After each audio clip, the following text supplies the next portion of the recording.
Hello friends, मैं हूं सुनील। स्वागत करता हूं आपका द सुनील लॉजी के इस लेटेस्ट एपिसोड में, जिसमें हम आपके साथ डिस्कस करने वाले हैं ट्राइडेंट लिमिटेड कंपनी के शेयर प्राइस के बारे में।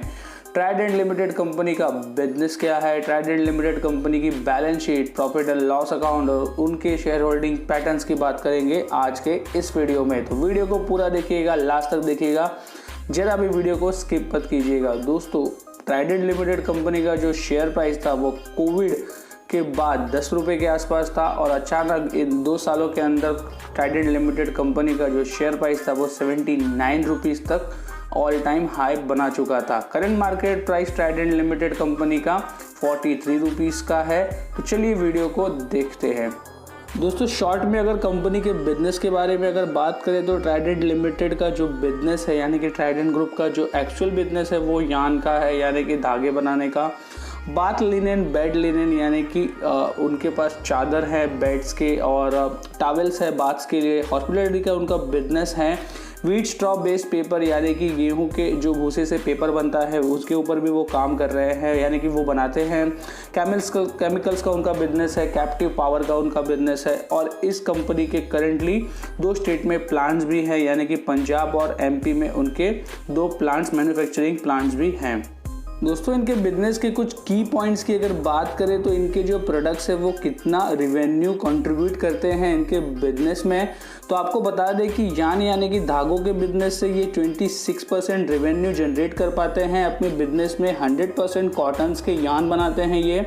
होम टेक्सटाइल का जो इनका बिजनेस है वो 54% रेवेन्यू कंट्रीब्यूट करता है इनके बिजनेस में, जिसके अंदर इंक्लूडिंग बाथ और बेड लिनेन है।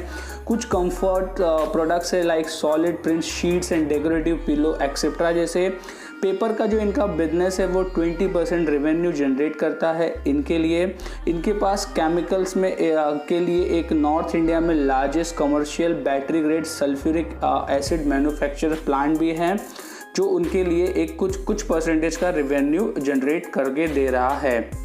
दोस्तों, कंपनी के फ्यूचर एक्सपेंशन की अगर बात करें तो ये कंपनी 2025 तक 7,200 करोड़ रुपए का इन्वेस्टमेंट करने वाली है उनके एमपी के मैन्युफैक्चरिंग प्लांट के ऊपर, यानी कि उसके एक्सपेंशन में स्पेंडिंग करेगी। डेट रिडक्शन की बात करें, यानी कि इस कंपनी ने कितने अपने कर्ज कम किए हैं पिछले पास्ट में, तो 2019 वाले ईयर में इन्होंने 2408 करोड़ रुपीज़ का डेप्ट कम किया था। 2020 में इन्होंने 1614 करोड़ का यानी 1614 करोड़ रुपए का अपना डेब्ट रिड्यूस किया था और इसी ईयर फर्स्ट क्वार्टर में उन्होंने 1245 करोड़ का अपना डेब्ट रिड्यूस किया था।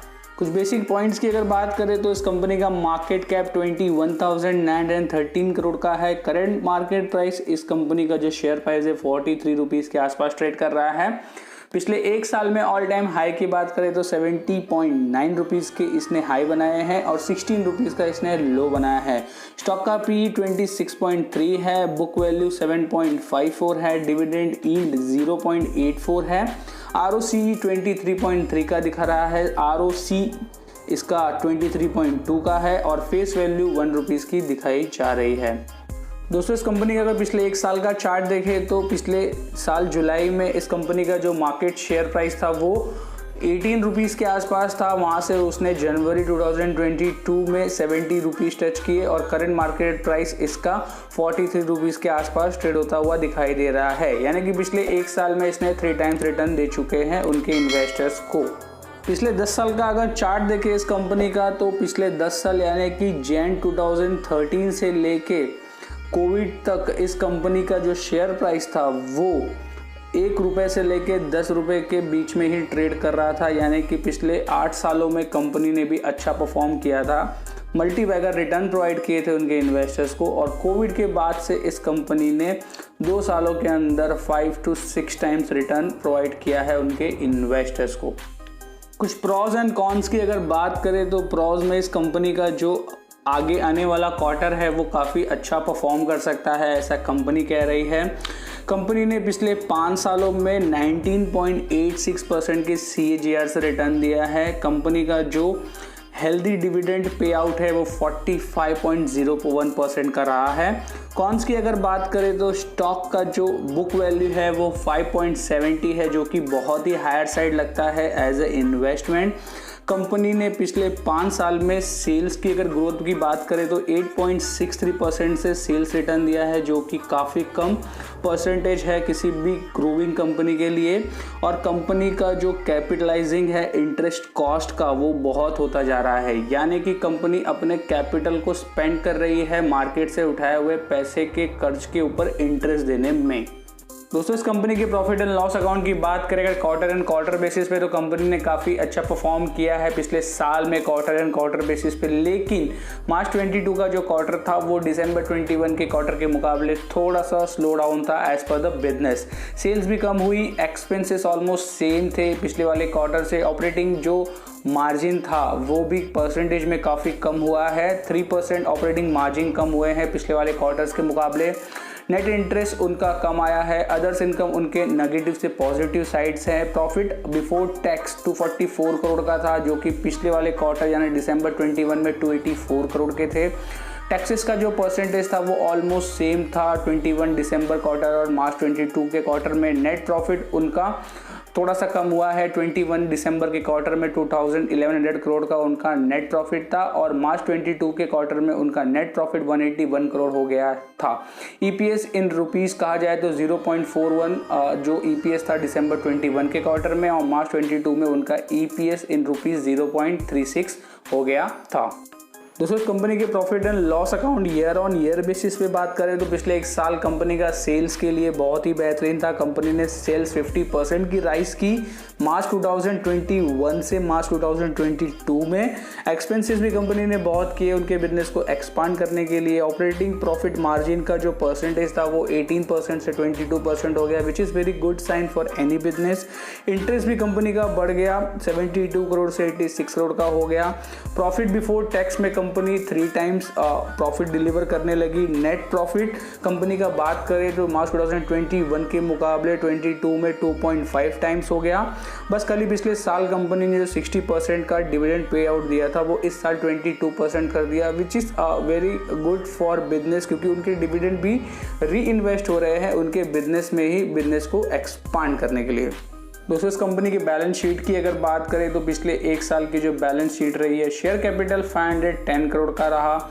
रिजर्व्स इस कंपनी के 3,335 करोड़ के थे। रिजर्व्स यानी कि फ्यूचर ऑब्लिगेशंस के लिए जो रिजर्व्स रखे जाते हैं, पिछले 12 महीने में अगर कुछ ऑब्लिगेशंस कंपनी के ऊपर आते हैं तो इतने रुपए रिजर्व रखे गए उनके बिजनेस को सिक्योर करने के लिए। दोस्तों, बोरोइंग की बात करें तो कंपनी के पास ऑलमोस्ट 1600 करोड़ की बोरोइंग्स है। पिछले नेक्स्ट 12 मंथ्स में कंपनी के ऊपर कोई भी लायबिलिटीज़ आती है तो उसको पे करने के लिए। अदर लायबिलिटीज़ कंपनी के ऊपर पिछले एक साल में उनकी बैलेंस शीट के टर्म्स के ऊपर 1048 करोड़ की है।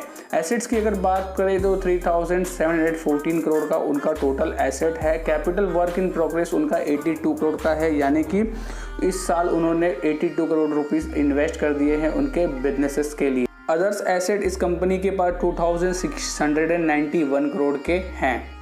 तो दोस्तों, शेयर होल्डिंग पैटर्न्स की अगर बात करें इस कंपनी के तो प्रमोटर्स की शेयर होल्डिंग पैटर्न सबसे पहले आती है।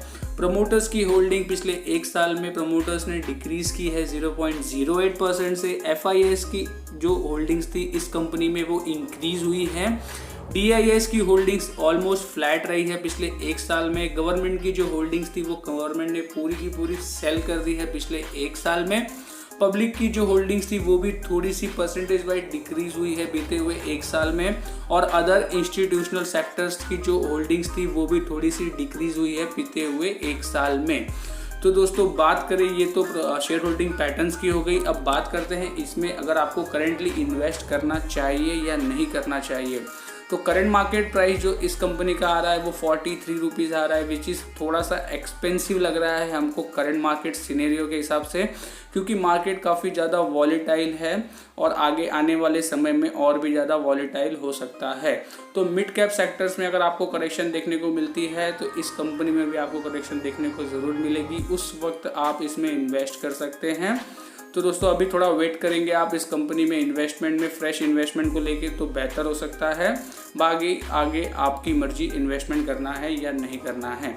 तो दोस्तों, आज के वीडियो में हमारी तरफ से बस इतना ही। वीडियो कैसा लगा प्लीज़ ज़रूर बताइएगा। अच्छा लगा तो लाइक कीजिए, चैनल को सब्सक्राइब नहीं किया है तो चैनल को जरूर सब्सक्राइब कीजिएगा। आज के वीडियो में बस इतना ही। जल्दी मुलाकात होगी आपसे अगले वीडियो में। तब तक खुश रहिए, मस्त रहिए और इन्वेस्ट करते रहिए।